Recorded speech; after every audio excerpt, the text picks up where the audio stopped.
Hello, I am Alexsa Ramseur. Today I will be making a presentation on this New York's Time, the Economist placing value on Black women's overlooked work.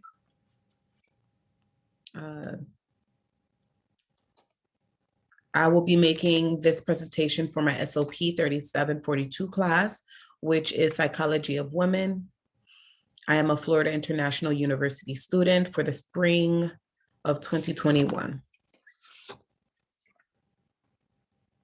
The reason why I chose this article in particular is because it discusses the struggles of Black professionals. And I just wanted to educate myself on those struggles in particular because I am a Black woman and I wanted to, I can identify as that, so.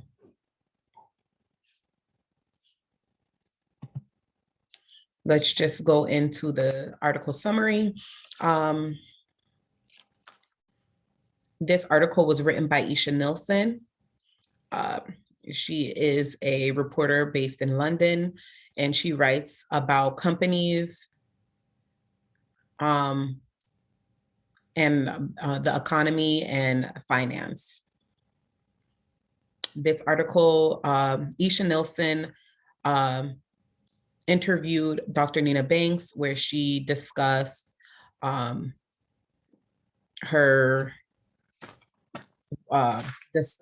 hardships and difficulties of being a Black woman economist, and her study and fight for women community activists working for little to no pay. Okay, so Dr. Nina Banks, she is an associate professor of economics at Bucknell University. Like I said, she is, in the article, she discussed how women are not being paid very little. She argues that the economics establishment recognize and count chores as work. Then the economics establishment should recognize Black women doing community activism as labor as well. And they should be paid for those type of labors, all right?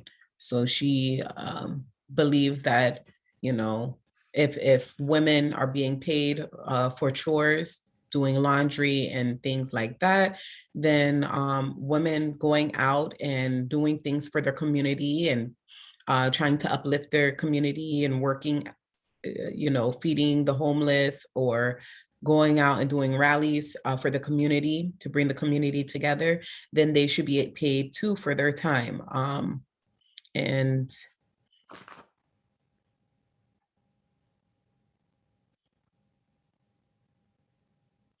also it goes into overlooked and uncounted community activism by Black and marginalized women. Like I said, experienced sexism at work. While she was working, she did, because her job as an economist, in the article, she discussed how it is a lonely plight. It's a lonely fight trying to, because nobody else is fighting with her for these women. It's hard. She's not getting paid as much as her counterpart. Why? Because being an economist, it's not a lot of Black economists, especially Black women economists. So it is lonely for her. And she actually did a detour on her career. So she's not actually doing what her other partners would be doing. She's doing her own research because she has to figure out why. She has to do her own research on why Black women are being Black and other marginalized women are historically overlooked and uncounted for. So she has to go back into history and review and do a lot of study and research on that to prove that what they're doing what these activist women are doing should be counted as work.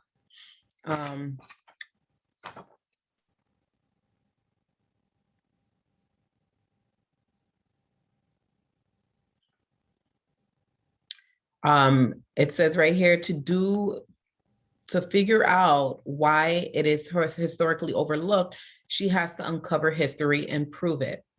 Her career has been devoted to uncovering the experiences of overlooked Black women. And so she is particularly well known for charting the life of fellow Pennsylvanian Sadie T. M. Alexander.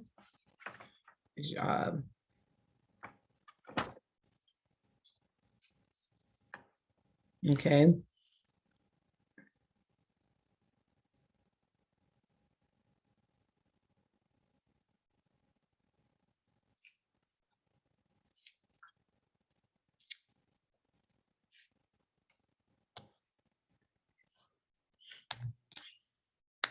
The relevant course content goes with chapter 10. There's 3 parts of chapter 10 that is relevant towards this with the article. It is a stalled revolution, the pay gap, and workplace harassment. And also chapter 14, building bridges, workplace equality, and joys and perils of activism on chapter 14. Okay, so I'm gonna start with chapter 10, a stalled revolution. Okay, so a stalled revolution is about women's making great achievements in the laboring opportunities in masculine fields. On the other hand, men have not comparably joined feminine roles. We could see this with her fight for women, okay? Nobody is working with her to bring solitude for these other women. So she is doing this alone. There's no man helping her. Women also below it says women women not having equal play, misogyny, sexism, and the underrepresentation of women in high status jobs are all attributes to a stalled revolution. In the article, she discussed how she is not paid as much as her counterparts, and she was sexually harassed and actually had to leave her place. She had to leave that job.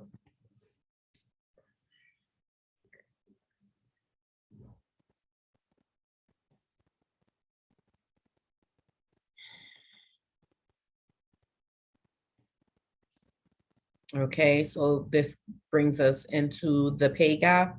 The pay gap, I already discussed that she doesn't get paid as much as her other counterparts.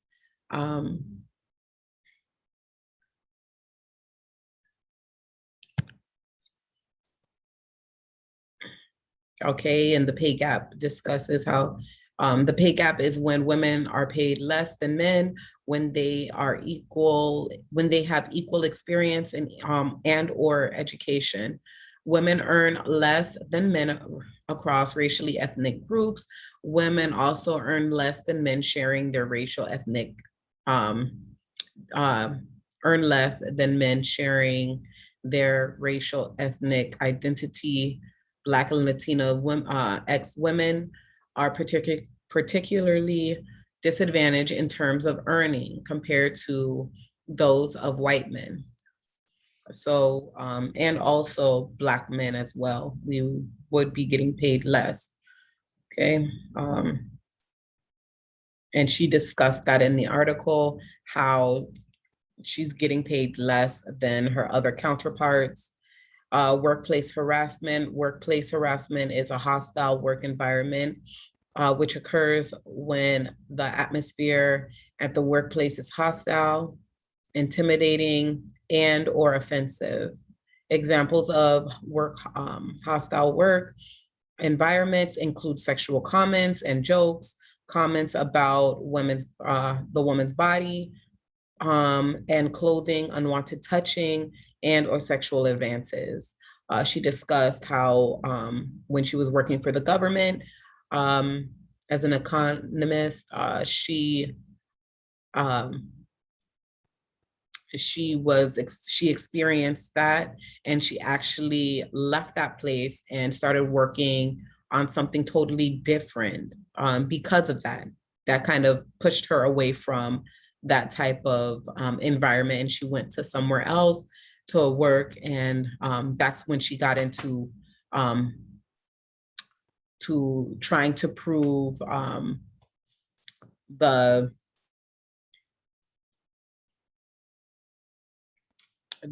prove that historically Black women are being overlooked. Okay, now I'm going to go into chapter 14, building bridges and workplace equality. Building bridges is a call for allyship, okay? Workplace equality focuses on many topics, but three common issues are the pay gap, paid leave, and affordable childcare.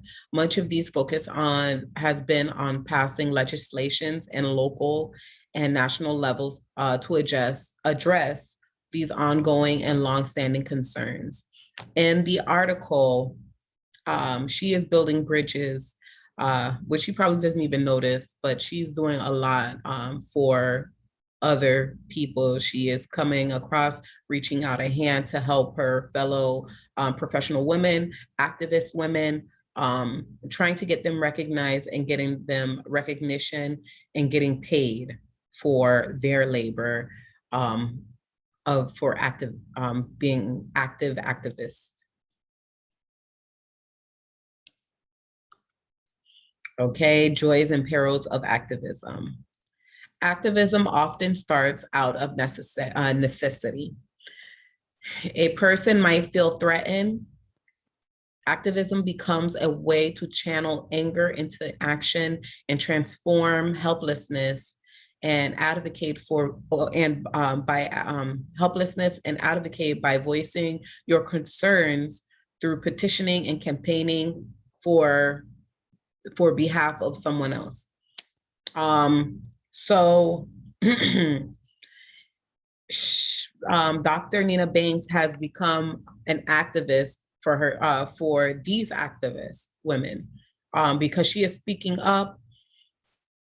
She's building bridges and trying to help and speak up for these women that don't have a large voice in the place that she might have a louder voice because she is an economist. So other economists will be listening to her, but she first has to prove that there is some unfairness. So. Okay, so future considerations. Equal pay for Black women, economists, and activists. Okay, I believe that these are things that we should think about. Women should be getting paid. I think this would help resolve a lot of things. Better work environment for women. Like we discussed before, she was sexually harassed. We need to have a better community and stricter rules in the workplace where men will understand or people will just understand in general that it should just be strictly professional. Recognizing the community labors of Black activists. We see this all the time.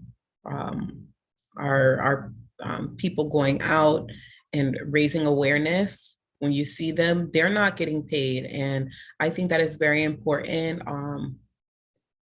that we understand that these community Black activists, community, it's labor that they're doing, and that they should be paid for such, as such. And also, lastly, encourage maternity leave and paternity leave. It needs to be equal, you know.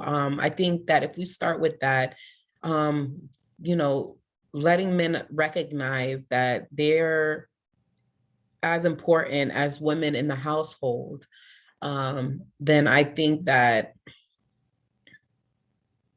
they will kind of understand, like, hey, we are equal. It is important that we're in the household just as much as it's important for women to be in the workforce.